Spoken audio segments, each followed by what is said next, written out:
찬송가 412장입니다.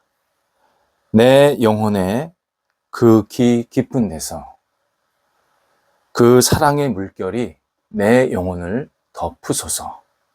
하나님이 주시는 평화를 사랑하는 마음으로 함께 찬양 드리겠습니다.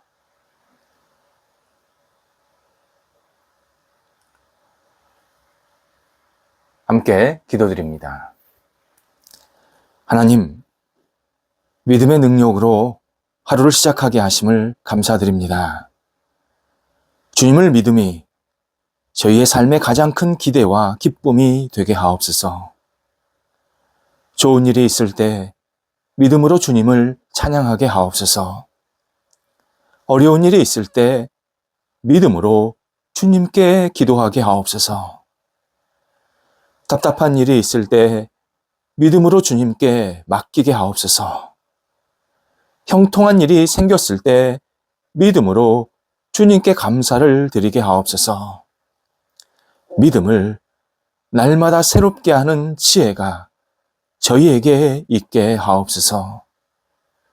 병상에 있는 사랑하는 환우들을 붙잡아 주옵소서. 오늘도 주님의 거룩한 손길로 붙잡아 주시고 인도해 주시고 치유하시고 회복해 주셔서 하나님 때문에 웃게 하시고 감사의 고백이 넘쳐나는 한 분 한 분이 될 수 있도록 역사하여 주옵소서. 가정에서 안정을 취하십니다. 병원에서 계속 치료와 재활을 받고 있으십니다. 또 다음 단계의 치료를 기다리고 있는 분들도 있사오니 한 분 한 분을 성령께서 어루만져 주셔서 회복해 하시고 온전케 되게 하시고 하나님을 영화롭게 하는데 부족함이 없는 영육이 될 수 있도록 인도하여 주옵소서. 옆에서 애쓰시는 가족들을 힘주시고 위로해 주시고 모든 여건들이 안정될 수 있도록 함께하여 주옵소서. 자녀들이 오늘도 예수님 안에서 진정한 감사와 기쁨의 생활이 이어지게 하옵소서. 자녀들이 가는 곳곳마다 그리스도의 능력이 나타나게 도와주시고 맡겨진 역할을 감당할 때에 감사함으로 잘 감당하실 수 있도록 인도하여 주옵소서. 어린 자녀들 믿음 안에서 무럭무럭 성장 성숙하게 하여 주셔서 평생을 주님 안에 거하는 복이 있는 삶이 되게 하여 주옵소서. 키우고 뒷바라지하고 있는 부모 세대에게 함께 해주셔서 지혜 주시고 은혜 주시고 사랑 주시고 믿음으로 덧입혀지게 하여 주셔서 자녀들을 양육할 때마다 감사함과 하나님이 주시는 큰 기쁨이 충만히 채워질 수 있도록 인도하여 주옵소서. 공부하는 자녀들을 오늘도 주님의 은혜 가운데에서 인도하여 주옵소서. 학업의 시간이 늘 기대가 있게 하시고 도전하게 하시고 다음 단계를 준비하는 지혜와 열정으로 학업에 임할 수 있도록 인도하여 주옵소서. 하나님, 공부함이 하나님의 아름다운 기회 주심을 고백하는 시간 되게 도와주시고 이 기회를 소중히 여기면서 한 단계 한 단계 자신의 미래를 향해서 힘차게 나아갈 수 있도록 함께하여 주옵소서. 학업을 통하여서 하나님 앞에서 신실하게 쓰임받는 기회가 있게 도와주시옵시고 이 학업 이후에 또 하나님의 영광을 위해서 아름답게 드려지는 삶이 되도록 함께하여 주시옵소서.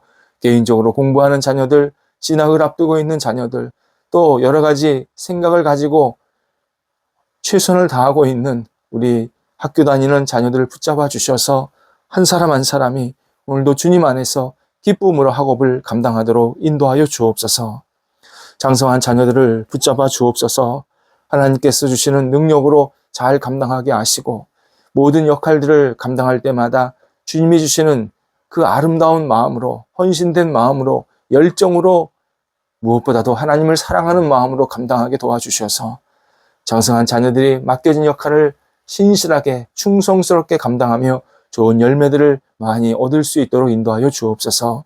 좋은 만남이 있게 하시고 교제가 있게 하시고 사랑의 분복도 있게 하시고 가정의 분복도 누릴 수 있도록 모든 자녀들에게 크신 은총을 베풀어 주옵소서. 결혼을 앞두고 있는 자녀들을 붙잡아 주셔서 은혜 가운데서 세워지게 도와주시고 하나님을 영화롭게 하는 자녀, 하나님이 기뻐하시는 자녀, 그리고 새롭게 힘차게 주님과 동행하면서 많은 사람들에게 빛과 소금 역할을 감당하는 귀한 자녀로서 가정을 우뚝 세워나갈 수 있도록 인도하여 주옵소서. 독립한 세대들을 붙잡아 주옵소서. 하나님이 주시는 능력으로 늘 공급받게 도와주시고 희망이 있는 각 세대가 되도록 함께하여 주옵소서. 하나님, 성도들의 일터가 오늘도 주님의 은혜 가운데에서 구별되게 하옵소서. 여러 가지 준비하고 계획하는 일들이 하나하나씩 계속 진행되게 도와주시고 하나님의 뜻을 이루는 과정이 생기게 도와주시며 여러 가지 어려움과 힘든 일이 있을지라도 낭망하지 아니하고 잘 극복하며 이겨내며 이전보다 더 풍성해질 수 있는 귀한 은총을 허락하여 주시옵소서.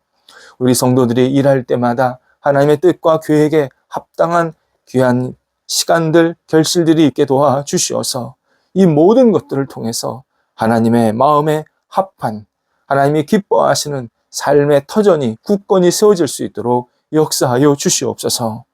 하나님, 결과가 늘 주님의 은혜 가운데에서 아름답게 채워지기를 간절히 기도드립니다.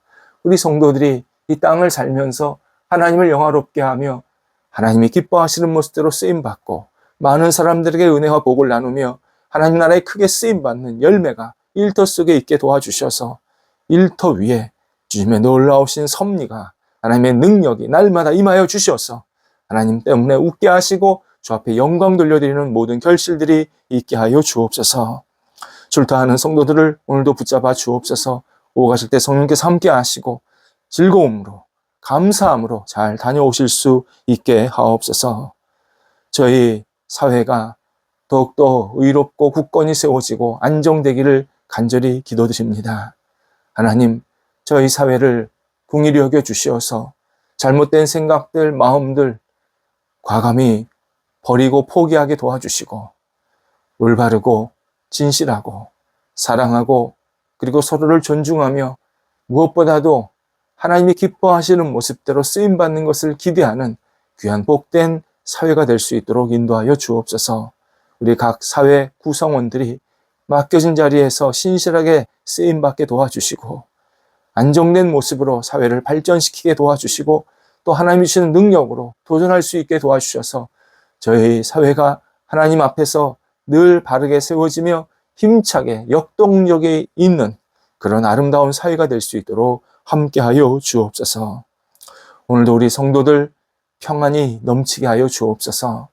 주께서 허락하시는 사랑과 은총으로 평안을 누리게 도와주시고 그 평안의 마음으로 모든 역할들을 감당토록 함께 하옵소서.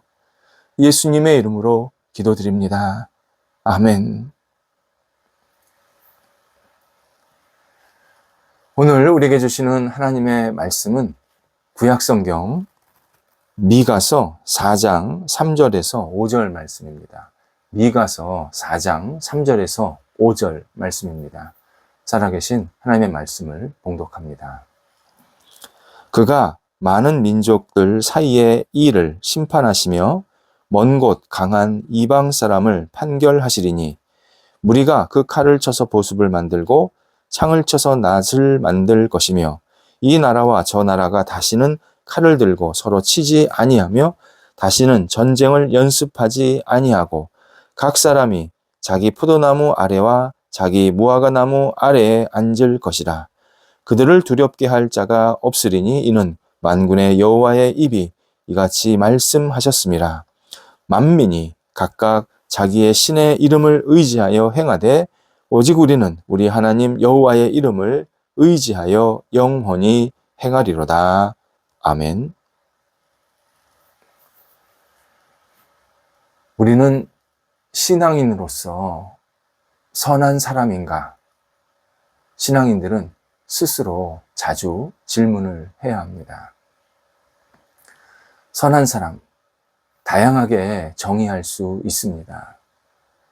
도덕적인 사람, 친절한 사람, 온유한 사람, 너그러운 사람, 그리고 사랑하는 사람 등 우리가 이 땅에 살면서 다른 사람을 포용하고 이해하고 또 함께 손을 잡을 수 있는 그러한 마음을 가진 사람이 선한 사람입니다.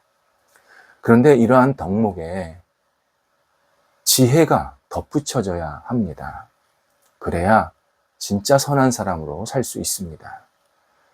도덕적인데 자기만 도덕적이라고 주장하면 남을 정죄하게 되고 율법적인 사람이 됩니다. 친절한데 우유부단하면 주변 사람들이 힘듭니다. 그래서 저 사람에게는 답이 안 나올 때가 있습니다. 너그러운데 결단력이 부족해서 열매가 없을 때가 있습니다. 너그럽다라는 게 우리가 자주 내가 스스로 어떤 일을 결정력 있게 분명하게 하지 못하는, 그냥 모든 것을 다 받아들이려고 하는 그러한 잘못된 모습도 있기 때문입니다.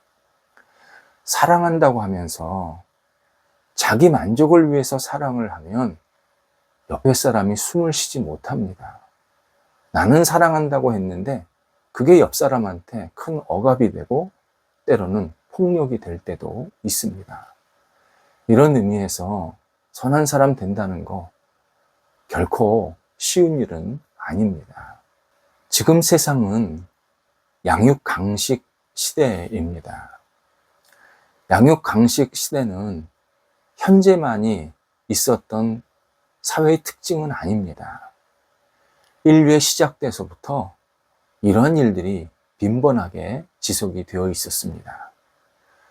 인간 안에 있는 이 죄성이 이 양육강식이라는 무자비한 상황을 만들 때가 많았기 때문입니다.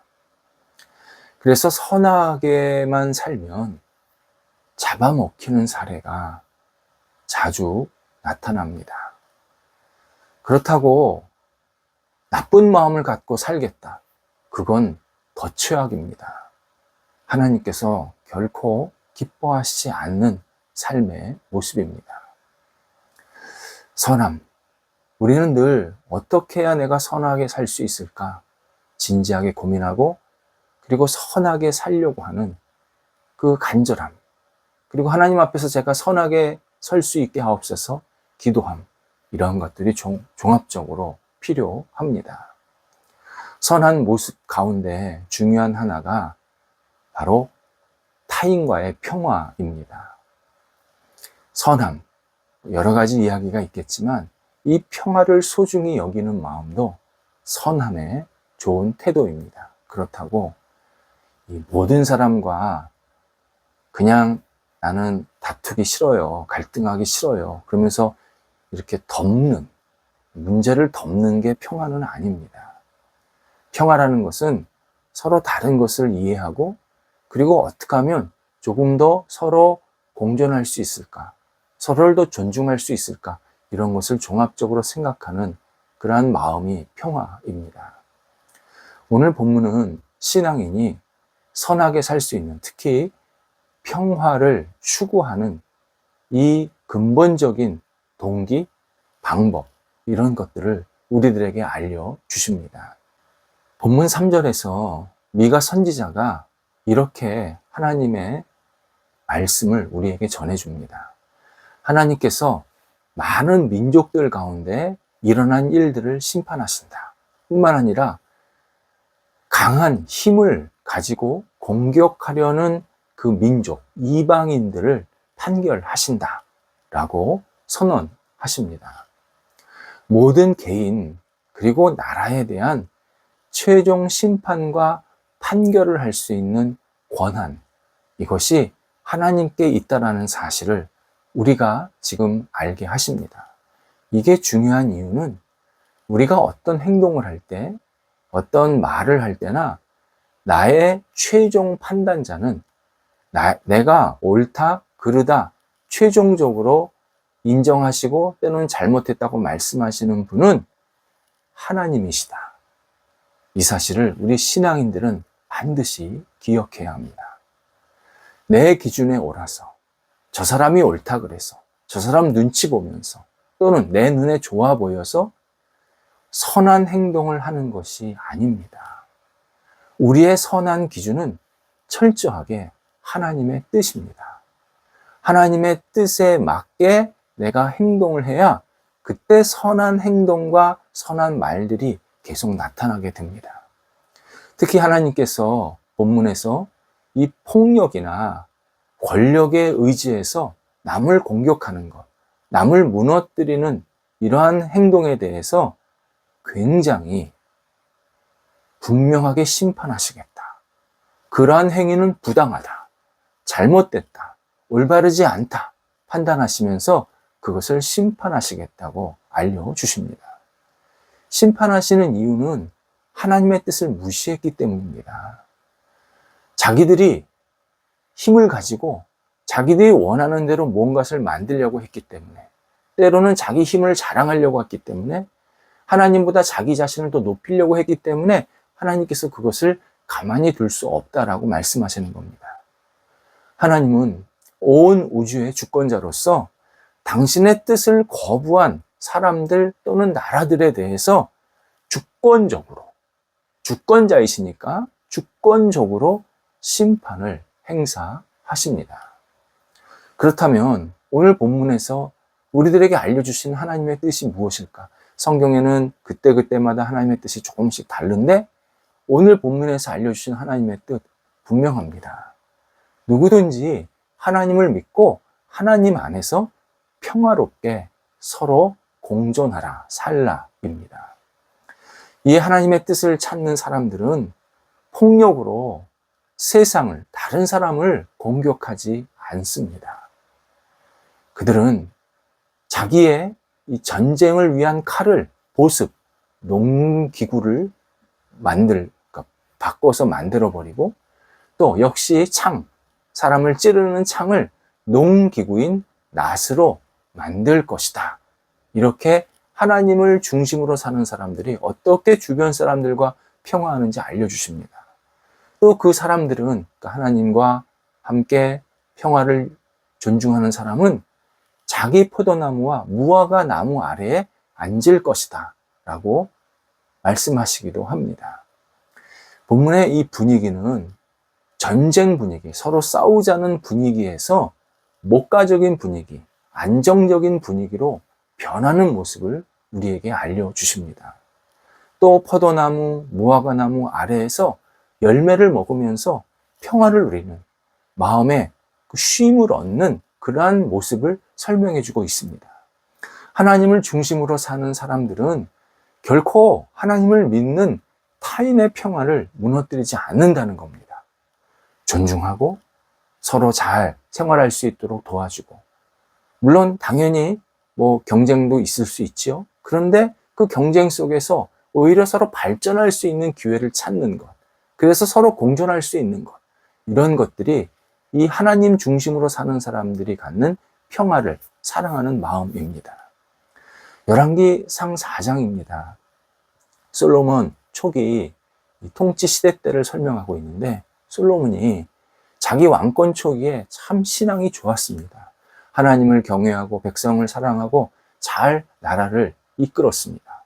그랬더니 하나님께서 백성들에게 놀라운 번영, 풍성, 평화, 이런 것들이 넘치게 만드신 겁니다.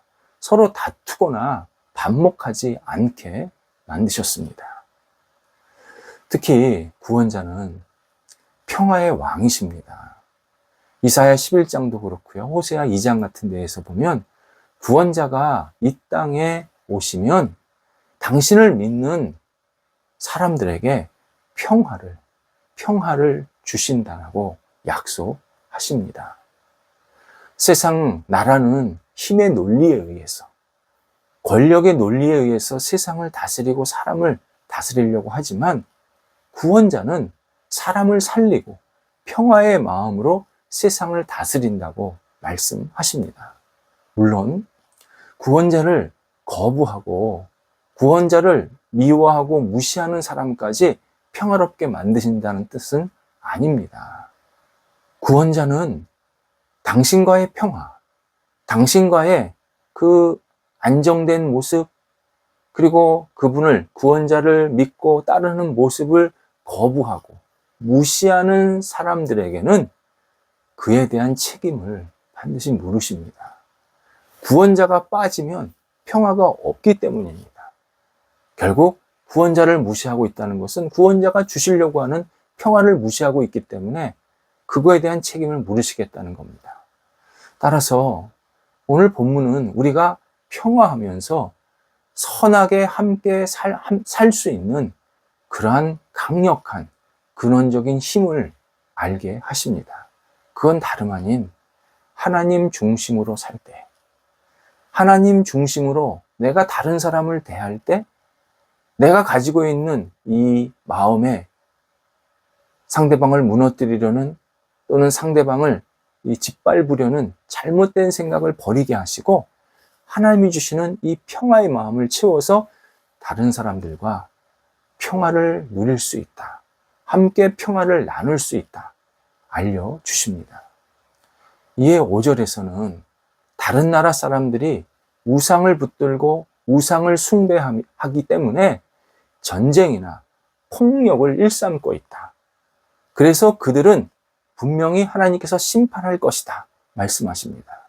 반대로 하나님을 중심으로 사는 사람들은 하나님이 주시는 이 평화를 누리기 때문에 그 평화를 가지고 다른 사람을 평화롭게 대할 수 있다. 그런 평화의 선을 추구할 수 있는 사람이 되게 하신다.